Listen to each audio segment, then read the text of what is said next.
안녕하세요. 교전입니다. 오늘은 2부 강의. 가수 이승기 18년 염전기. 제목을 제가 붙이긴 했는데 씁쓸하네요.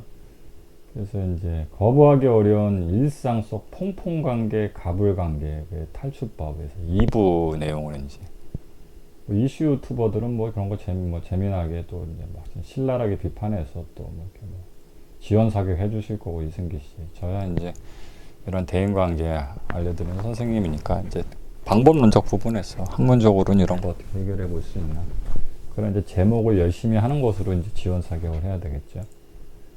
근데 일부에서 제가 이제 언터처블 얘기를 드렸을 거예요.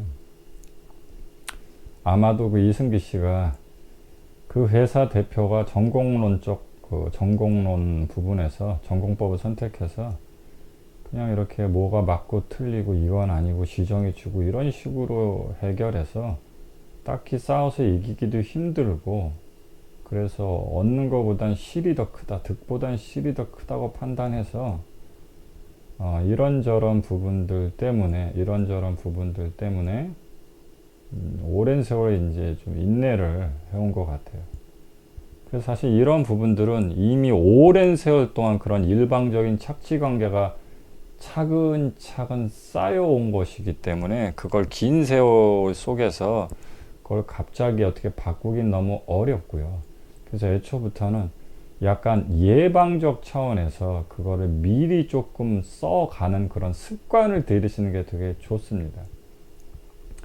일방적인 이용관계, 가불관계, 이런 요즘 네티즌들이 얘기하는 퐁퐁관계, 이런 관계들이 사실은 일상 속에 되게 많습니다.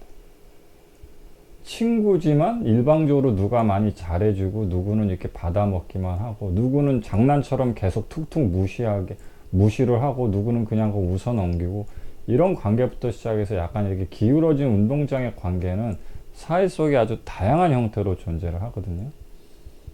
근데 우리가 이때 명심하셔야 될 게, 이런 행위를 하시는 분들, 뭐 예를 들어서 여러분들이 알고 계시는 뭐 여러 가지 경우의 케이스들 있죠.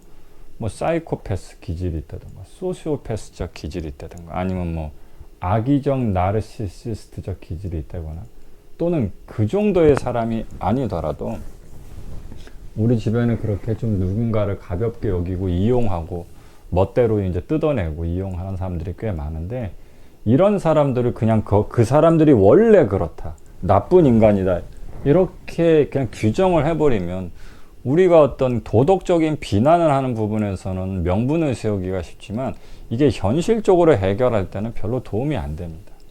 그래서 우리가 이런 일들을 누군가로부터 이용당하지 않으려면, 누군가로부터 우리를 이용당하지 않도록 방어해 내려면, 여러분들이 항상 짐작하신 대로 센 캐릭터, 나를 만만하게 보지 못하도록 하고, 여자분이라면 걸크러쉬, 예?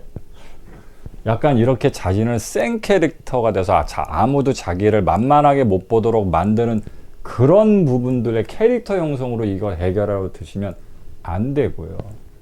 이게 왜 그러냐면, 일부 강의에서도 말씀드렸지만, 이게 우리가 그저 나약하고 한심하고 바보 같아서 너무 착하고 나약하기만 해서 이렇게 당하는 게 아니고요. 이런 관계가 만들어지는 대부분들이 이 관계 바탕에 어떤 맥락이 깔려져 있냐면 필요 관계가 깔려져 있다니까요. 이승기 씨도 그냥 누군가한테 이용당한 게 아니에요. 본인이 가수로서 방송계에 데뷔해서 연예계 생활을 하려는 그런 어떤 필요가 있었고, 그런 필요 부분을 소속사 대표란 사람이 제공해 줄 수 있는, 어쨌든 그 사람이 나쁜 사람일지라도 내가 필요라는 거 일부 이상 그 사람이 나한테 주고 있어서 내가 대놓고 거부하고 대놓고 관계를 손절할 수 없기 때문에 이런 일이 벌어진 거란 말이에요.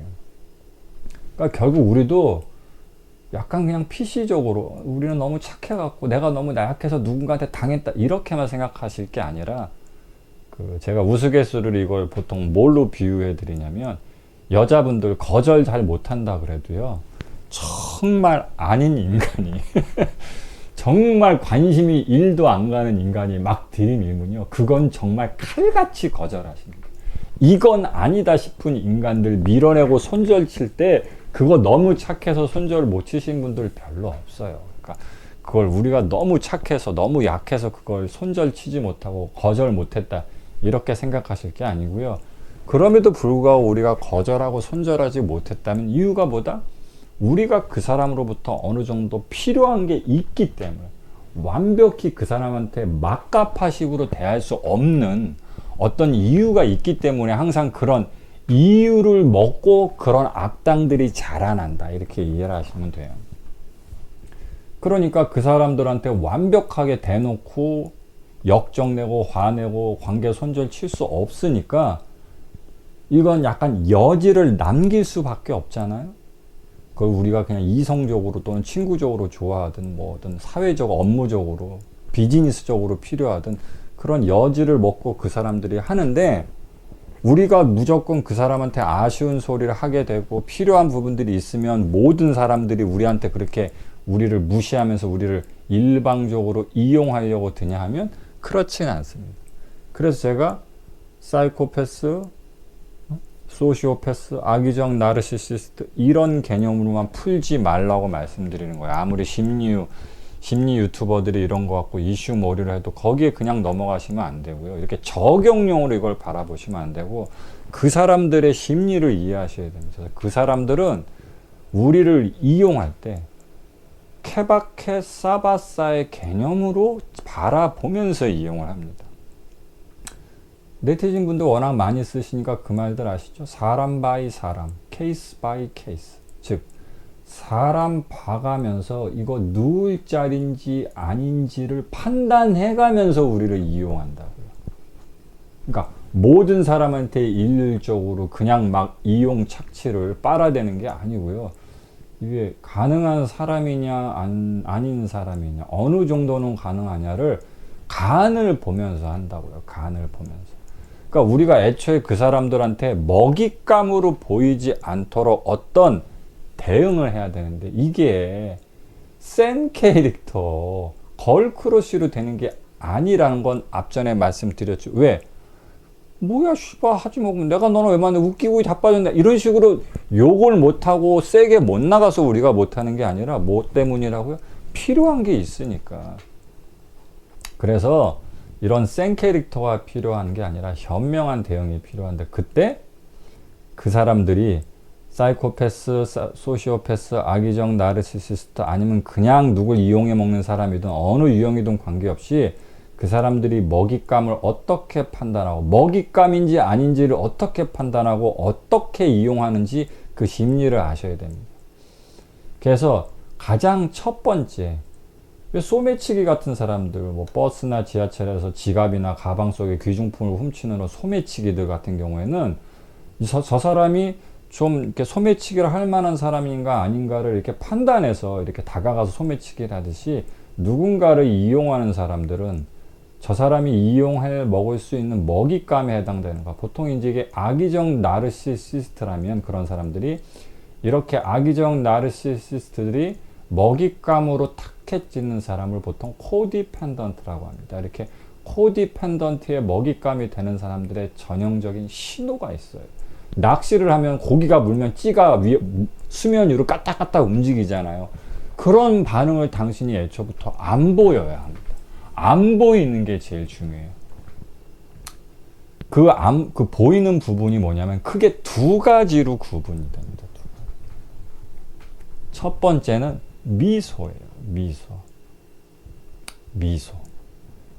이렇게 누군가를 습관적으로 아주 오래전부터 이용해 먹는 사람들은 저 사람이 내가 이용해 먹을 만한 먹잇감인가 아닌가를 판단하는 어떤 공통적인 신호를 갖고 있는데, 그게 상대방의 웃는 모습을 보고 판단합니다. 그래서 자기가 여기에 해당되는지를 잘 살펴보시고 이런 습관을 들이셔야 돼요. 어떻게 웃는 게 먹잇감이냐면, 우리가 보통 웃을 때는 어떻게 언제 많이 웃습니까? 주로 웃길 때 웃죠. 누가는 빵 터뜨리면 너무 웃겨갖고 막 웃을 때. 너무 당연하죠? 즐겁고 행복하고 웃기는 감정이 생길 때는 누구나 자연스럽게 웃습니다. 이건 상관이 없는데 어떤 잘못된 웃음을 웃으시면 그게 이렇게 누군가를 이용해 먹는 그런 사람들한테 먹잇감의 반응으로 비춰진다. 그런 얘기. 그게 바로 뭐냐? 불편하거나 상황이 어색해지거나 썰렁해지면 그걸 웃음으로 메꾸시는 분들이 있어요. 대화 중에 침묵이 잠깐 생기면 그래서 약간 썰렁해지면 약간 어색하게 웃음으로 그걸 모면하려고 하시는 분들이거나, 또는 자기가 말이 끝나는데 별다른 리액션이나 호응이 없을 때도 그걸 어색해하면서 약간 웃으시는 분들, 심지어는 불편하거나 장난칠 때 살짝 자기가 좀 싫은 감정이 들 때도 왜 그래 하지마, 그렇게 화내는 감정조차도 살짝 웃음기를 머금은 채로 미소를 보이시는 분들이 있어요. 이게 바로 전형적으로 누군가를 이용하는 사람들이 저거 먹잇감이다, 이거 코디펜던트들의 전형적인 특징이다, 이렇게 파악할 때 사용하는 먹잇감의 찌 움직임의 신호입니다. 그러니까 이걸 절대로 하시면 안 돼요. 그래서 제가 아예 알려드리죠. 당신이 사회생활 하면서 웃을 때는 반드시 두 가지 경우에만 해당돼야 된다. 첫 번째는 뭐다? 그냥 말 그대로 웃기면 웃는 거죠. 너무 재밌고 웃음이 나면 그냥 자연스럽게 웃으시면 됩니다. 그 외에 웃긴 게 아닌데 웃음이 빵 터지는 상황이 아닐 때 웃는 경우는 오직 어떤 경우뿐이냐면, 어떤 사람이 당신에게 뭔가를 잘해서 당신한테 기쁨을 주려는 어떤 정성의 노력을 보일 때 그런 정성에 상응하는 고마움의 표시, 뭐가 선물을 받았다던가 칭찬을 한다던가 뭔가 어떤 친절을 베풀었다던가 할 때 너무 고마워요 하면서 그럴 때 짓는 게 바로 미소입니다. 그래서 사람들은 웃음과 미소의 차이를 잘 이해를 하지 못해요. 웃음과 미소의 차이를 잘 이해를 못해요. 이제 이해하셨습니까? 웃음이란 많이 웃기면 웃는 게 웃음이고 덜 웃기면 조금 웃는 게 미소가 아니고요. 둘이 아예 사용 방법 자체, 사용의 경우 자체가 다른 거예요. 웃음은 웃길 때 웃는 게 웃음이고요. 미소는 뭐다? 웃긴 상황이 아니고요. 고마운 상황에 고마운 마음을 감정적으로 표현할 때 쓰는 게 바로 미소입니다. 이렇게 웃음이나 웃겨서 웃는 웃음이나 고마움의 표시로 미소를 짓는 이 두 가지 경우 이외에는 웃음을 보이지 않는 것이 여러분들이 코디펜던트가 되지 않는, 즉 악의적 나르시시스트들한테 먹잇감으로 포착되지 않는 유일한 방어법이에요. 그 다음에 하나 더가, 이렇게 어색한 미소를 잘 지면 이거 봐라, 이거 먹잇감일 수 있을 것 같은데, 이런 판단을 가지고서 누군가를 이용해 먹는 사람들이 주로 다가오게 되고요. 근데 그 미소만 갖고 판단하기엔 조금 애매모호하거든요. 약간 찌가 까딱까딱 하는 거니까 당겨봐야 될 거 아니에요. 이게 물고기를 낚시할 때 미소는 그러니까 어색한 미소를 자꾸 웃고 어색한 웃음을 짓는 분들은 이거 봐라 하고 이렇게 찌가 호숫가에 낚시를 던져놓은 게 낚싯대 찌가 위아래로 까딱까딱 움직이는 거에 해당되고, 이게 정말 고기가 물어서 땡길 건지는 이게 줄을 땡겨보면 알잖아요. 이렇게 땡기는 부분들은 뭐를 사용하게 되냐면, 누군가를 이용해 먹는 사람들은 죄의식을 많이 사용합니다. 죄의식. 그래서 이 죄의식을 사용할 때 먼저 어떤 테크닉을 쓰냐, 먼저 당신한테 친절, 칭찬, 호의, 친밀감 이런 걸 먼저 베풉니다. 예를 들어서 당신이 어떤 무슨 동호회에 나가서 처음 오프라인 모임을 참석했는데, 당신이 처음 그 모임을 참석하니까 거기 있는 사람들도 잘 모르고 약간 어색해 있을 거 아니에요? 그때 누군가 다가와서 처음 오신 분이시죠? 닉네임이 그렇게 되시죠? 오는데 오래 걸리셨어요? 몇 살이세요? 어디 사세요? 되게 이쁘장하게 생기셨네. 이거 어디서 샀어요? 이렇게 뭔가 친절을 베풀고 말을 베풀면 어쨌든 당신은 고맙잖아요. 그래서 먼저 이렇게 당신과 미약한 친밀적 관계를 먼저 호의 베풉니다. 이런 사람들은. 누구 이용해 먹는 사람들. 그러니까 어쨌든 당신은 먼저 그 사람한테 호의를 받았으니까 약간의 마음의 빚이 생기게 되잖아요.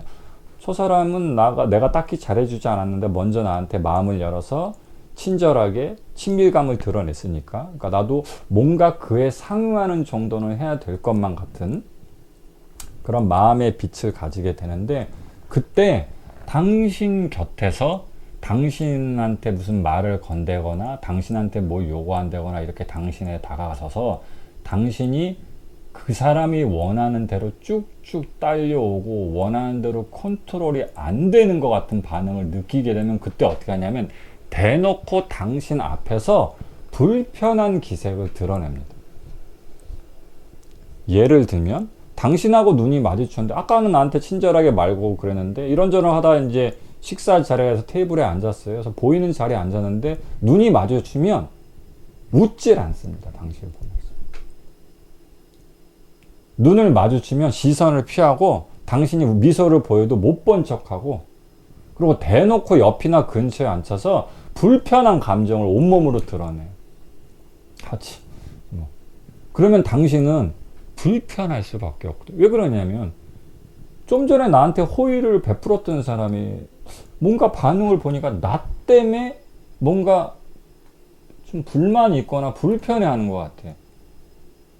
이때 바로 먹잇감들이 보이는 전형적인 반응이 나타납니다. 그게 뭐냐면 약간 말장난 같은 말인데, 잘 들어보시면 이 말을, 이거에 해당되는 분들은 말장난 같아도 이 말을 들으시면 바로 이해가 되면서 그거 내 얘기다, 내 이야기다 하고 바로 와닿으실 거예요. 그게 바로 뭐냐면 나로 인해서 상대가 불편한 게 내가 불편한 것보다 더 불편한 분들이 계세요. 그래서 제가 말장난 같다 하는 거예요. 다시 해볼까요? 나로 인해서 다른 사람이 불편한 게 차라리 내가 불편한 것보다 더 불편하신 분들이 있어요. 이런 분들이 주로 먹잇감적으로 이용을 많이 당하시는 분들인데, 그래서 그런 사람들인가 아닌가를 확인하기 위해서 일부러 상대방 앞에서 불편감을 대놓고 드러내는 겁니다. 그러면 당신은 그게 너무 힘들 수밖에 없어요. 그래서 뭔가 내가 말을 걸고 뭐 음료수라도 한 잔 건네고 질문을 건네고 친절을 베풀고 앞서 말씀드렸던 미소를 보이면서 뭔가를 해서 그 사람하고의 불편한 관계를 왠지 좀 해소시켜야만 할 것 같은 그런 강박감, 죄의식의 강박감을 느끼게 된다. 뭔가 내가 죄를 진 것 같아. 잘못한 것 같아. 그런 반응이 들어서 자신도 모르게 미소, 친절, 친밀, 말걸기, 호의 이런 걸 베푸게 된단 말이에요. 그럼보다 빙고 딱 걸렸어. 요거 딱 걸렸어. 그래서 뱅뱅 돌리게 되죠.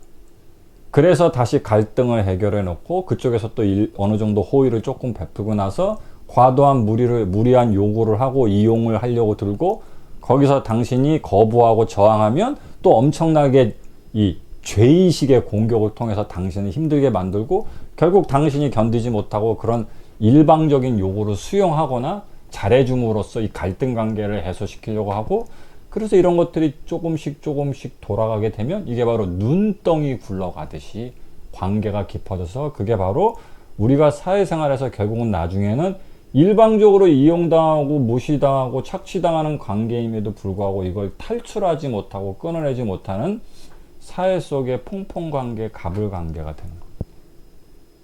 그래서 이런 부분들 관련해서 이해를 하셔야 이걸 예방법을 알고 계셔서 두 가지 말씀드렸죠. 첫 번째, 잘못된 미소의 신호, 그리고 두 번째, 잘못된 불편의 죄의식적 반응, 이걸 참아내셔야 됩니다.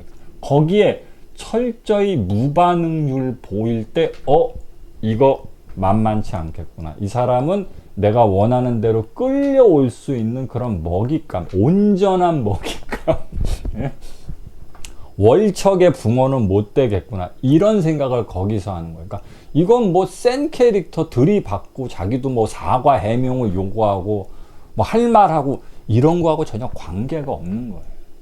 이해하셨죠? 그래서 그런 관점에서 제가 말씀드린 코디펜던트의 먹이적 반응 두 가지를 멈추시는 그런 습관을 해보시길 바라겠습니다. 그래서 뭐 제가 원래 정식의 강의는 아니고 이슈 갖고 그냥 간단하게 팁을 알려드리는 거라서 나중에 언제 기회가 되면 뭐 필요 배려, 존재 배려, 뭐 기버 테이크 매치 갖고 어떤 다른 것들 하는 거, 명분의 사용 같은 것들 이런 상명학적 내용들 비공개 강의로 한번 더 언제 한번 길게 올려보겠습니다. 자, 오늘은 여기까지.